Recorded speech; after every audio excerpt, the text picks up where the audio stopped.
President-elect Trump spoke to reporters today extensively for the first time since he won election last month.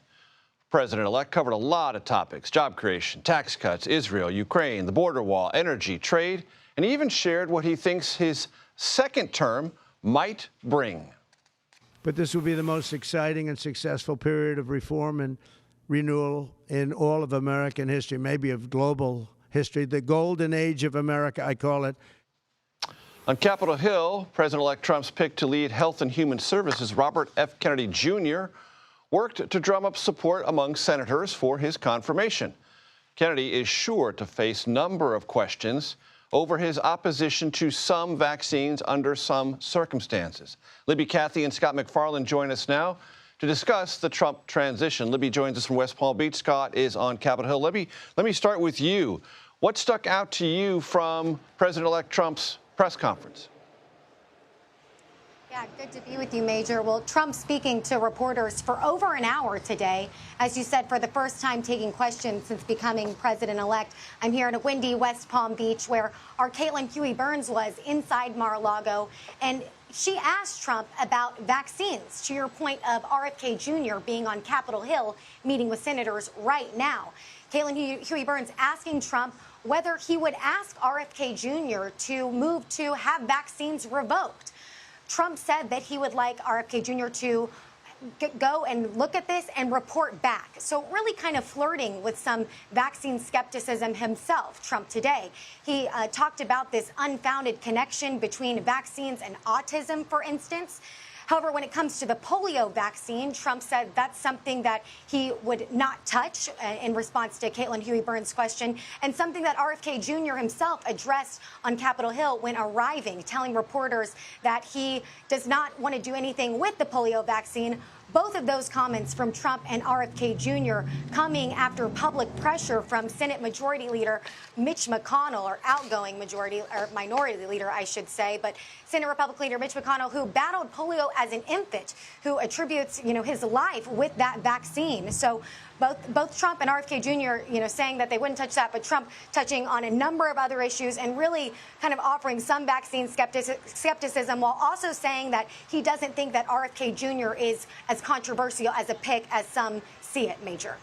And Libby, one other thing that's caught my attention, President-elect Trump said that there would be some sort of repercussions if the hostages in Gaza are not released before he's inaugurated. Can you tell us anything more about that?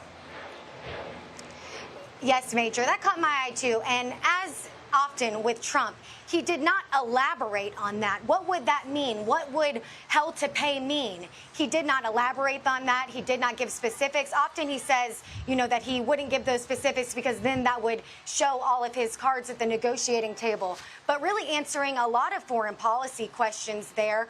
Looking ahead, for instance, to his inauguration, our Caitlin Huey-Burns asked about if he invited Ukraine's Zelensky to that. Trump said no, but he could come if he wanted to, said he wasn't invited. He also got asked about Xi's invitation for China's President Xi after our Jen Jacobs scooped Trump inviting him to begin with. After Jen Jacobs and our Margaret Brennan also reported that Xi will not be attending, Trump saying today that he's not aware that that's the case, that maybe he still could attend and that he would welcome that invitation. So not only just saying that there would be hell to pay when it comes to Gaza, but leaving a lot of open-ended answers when it comes to foreign policy, as we often hear from Trump, but really taking questions for over an hour, answering a lot of questions, but still sometimes having more questions and with those answers that he was giving us, Major, and we'll stay at it while we're down here. Of course you will, and we are familiar with that process. More questions, even as questions are asked and semi-answered. Scott MacFarlane, I want to talk to you about where things stand, such as we know it, this week on preventing a government shutdown. Oh, you want to talk about some semi-answered questions? I'll give you some semi-answered questions, Major. We've been asking all day, where is this bill? This big, old, voluminous bill that's going to avert a government shutdown come Friday. We were promised, or at least forecasted, to get it Sunday. Didn't happen. Or this morning, didn't happen. So we begin the week in Washington already pressing up against that Friday deadline. Takes a few days to read these bills and get all the votes locked down. So they're going to flirt with this shutdown deadline pretty closely. What will it likely include? Well, something to keep the government open through March or April, the first few months of the next Trump administration, which means Donald Trump will have to deal with this mess early on in his presidency. We also expect it to include tens of billions of dollars in disaster relief funding. Major, that is money that was needed in September. They ran dry. They ran out of money in the Small Business Administration Disaster Loan Fund for businesses, for homeowners. They ran out of it in October. They sounded the alarms, and here we are in mid-December.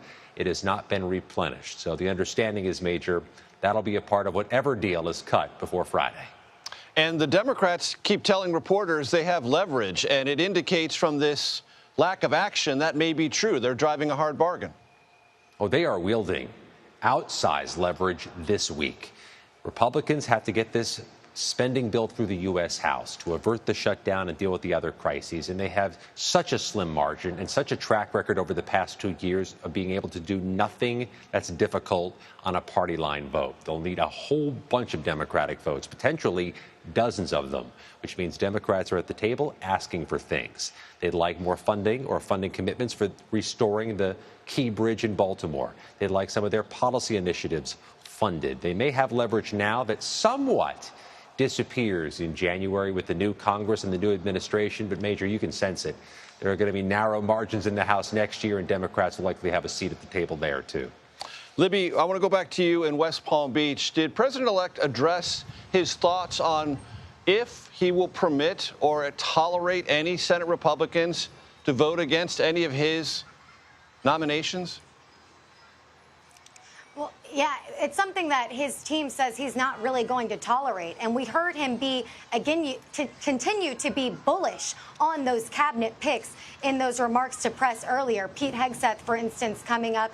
This was also, we've seen a strong show of support for Hegseth since more press has come out unearthing sexual misconduct, financial misconduct, and allegations of a drinking problem. They appeared together on Saturday at the Army-Navy game. And Trump today at that press conference saying, this was my pick. This was my idea. So sending a message to those Republican senators that they should stand in line. And this is also coming after we heard from Senator Lisa Murkowski saying that the message from Trump and his transition team has been to toe the line or it's going to be a difficult 4 years. That is what she said. And she said you're seeing that now with Trump's nominees. And we heard him today continue to be bullish on those picks. RFK Jr., Hegseth, Tulsi Gabbard included, as they continue to meet with senators on the Capitol Hill, where Seth is right now, Major. Libby, Cathey in West Palm Beach. Scott MacFarlane on Capitol Hill. My thanks to you both.